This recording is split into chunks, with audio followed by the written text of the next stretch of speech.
السلام عليكم، ازيكم حبايبي؟ عاملين ايه؟ يا رب تكونوا بخير. محتارة في الاكل، مش عارفة تطبخي ايه. شوية وصفات حلوة وجميلة، احتاري واختاري وشوفي اللي يناسبك واللي يريحك.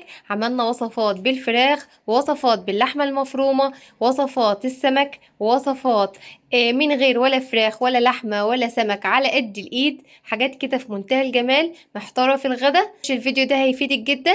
وقبل ما نبدأ الفيديو متنسانيش في اللايك والشير ونفعل زر الجرس عشان ان شاء الله يوصل لكم كل جديد. ونبدأ في اول وصفة من وصفاتنا، النجريسكو. ومش اي نجريسكو ده، هنعمله كمان بشاورمة الفراخ. يلا حبايبي نتبل كده الشاورما بتاعتنا التحفة جدا. معايا كيلو من صدور الفراخ متقطعة تقطيعة الشاورما، منضفاها كويس اوي مصفياها. كوباية زبادي، شوية خل، معلقة توم مهروس، ليمونة، توم بودرة، بصل بودرة، كمون وكزبرة وملح وبهارات فراخ.